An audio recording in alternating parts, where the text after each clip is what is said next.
Hello, Kirsten. How are you? I'm good. How are you doing?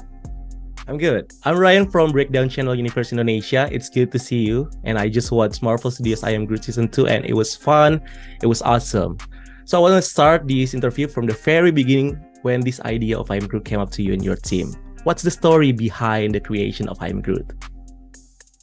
Oh, I mean, if we go back, it's sort of like, there were briefs that came to us, and I think the studio always had an idea. They wanted to make this show about Baby Groot, and really highlight him and his adventures and kind of tell his story that you don't get to see from his childhood.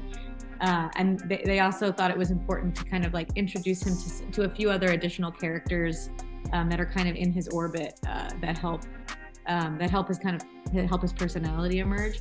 So we kind of started there, and with that in mind, came up with 5 sort of unique ideas on that theme. And then we have, I guess our season 1, and we did something similar for season 2. Okay, so what's your inspiration in developing the story and the character of Baby Groot? Yeah, it was. I think just from watching Guardians of the Galaxy and all of the other films, Thor: Love and Thunder, all the other films that Groot appears in, I kind of had my own ideas of who this character was, who was very fun, mischievous, very relatable. I think we've all been there as kids where you kind of want to you're really curious, you're sneaking around, you have a good heart, but you want to get into a little bit of trouble. So I always felt like that's who Groot was. And then it was also really formative having earlier conversations with James Gunn about the character, who he really created that character in all its iterations, at least in the films. And so it was interesting to get his take on that. He definitely described Groot as a bad baby. Kind of an emoji guy, as he called it. He's very expressive. Yeah, an emoji in his faces. So I really took that to heart and always had that in mind as we were writing these, and making sure that I tried to stay true to that spirit of what James created, and sort of who Groot seemed to be to all of us in the films. Okay, could you share the challenge when you creating I Am Groot season 2, especially season 2? Actually, season 2, I think I have a personal tendency to want to put in a lot of kind of environmental effects and things, so I'm yeah, let's do some fire and some rain and some snow, and Marvel was really amazing in that they were super accommodating, so we were able to really do pretty much all of these effects heavy things with our animation vendors, who were awesome. There were a few creative solves here and there where we just we did a little, just as a team, sort of figuring out, okay, what's really important to the story, what do we not need? And then, once we found out what are those, those things, characters, effects, environments that are really important to us, then Marvel was let's just go and we'll make it happen. So they were very supportive at every step. And then we were able to do things like a full, snowy planet environment, which I was really extra excited about. There's lots of things throughout there. Also, creating our baby bird character was really, really amazing and a very fun process. But yeah, I'd say the process went fairly smoothly in developing all those things because our team was really, really great. Okay. About Vin Diesel, I want to talk about Vin Diesel. Could you describe your working experience with Vin Diesel as voice actor in this project, even though his line is always, I am Groot? I am Groot, yeah. It's surprisingly, even though there's only one line, Vin brings so much to the performance. Every time he reads the line, there really is such a different inflection each time. You cannot just swap in any I am Groot. Every single line really needs to sound a specific way. And we really fought for that as well, to make sure every line sounds unique and has its own delivery. So yeah, props to him for really always knocking it out of the park in his performances, and just giving us a lot of rich texture to work with and to bring the character alive.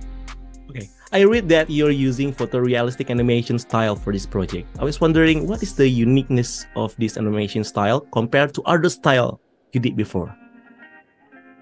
Well, from other styles I did before, I feel like it's very different just because I mostly work in the stop motion animation space. So Yes. this is actually the first CG project I've ever directed or worked on, really. So that was, I mean, not as much of a big change as I thought it was going to be, honestly. I mean, it's been really fun. I really, really enjoy working in CG. There's a lot of things. I mean, each medium is very unique. You know, there's some things that you can do easily in stop motion that you can't do in other mediums. And then there's a lot of things you can do very easily in CG that you can't do in stop motion. And so I think that's one of the reasons I gravitated toward creating some of these more complex environments and complex builds for the environments. Cause I'm like, we can do it, you know, we can just like put it in CG. Whereas like in stop motion, every single piece of that needs to be built. And so it becomes more complex and yeah, interaction. Like for example, like a character interacting in snow in stop motion is so much more difficult to do than in CG. So I really wanted to take advantage of what the medium could do for these shorts.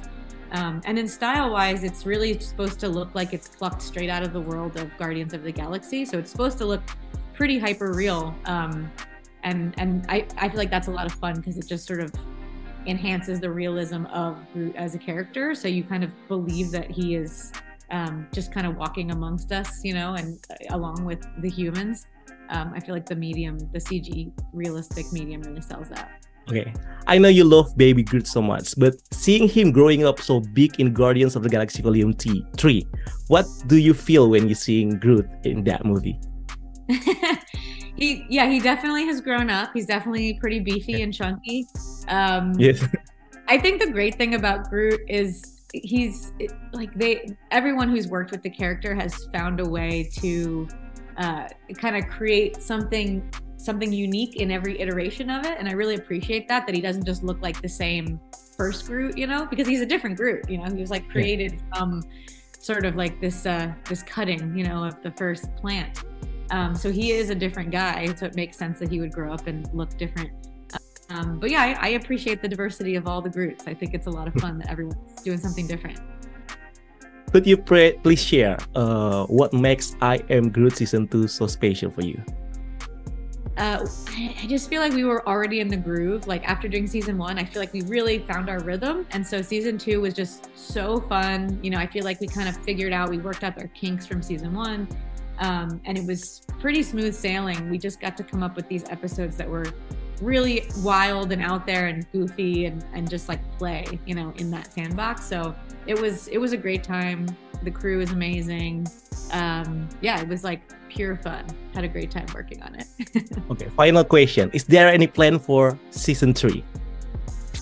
I don't know. I'm gonna wrap that one up. I don't know. Okay. I cannot confirm nor deny. Yeah. Okay, thank you, Kirsten. It's been fun to talk to you, and I'm sure all the fans in Indonesia will love Marvel Studios' I Am Groot Season 2. All the best for you, and awesome. Thank you. Great, thanks. It's good to talk to you. It's good to talk to you too. And guys, don't forget to stream Marvel Studios' I Am Groot Season 2 starting on September 6th only on Disney Plus Hotstar.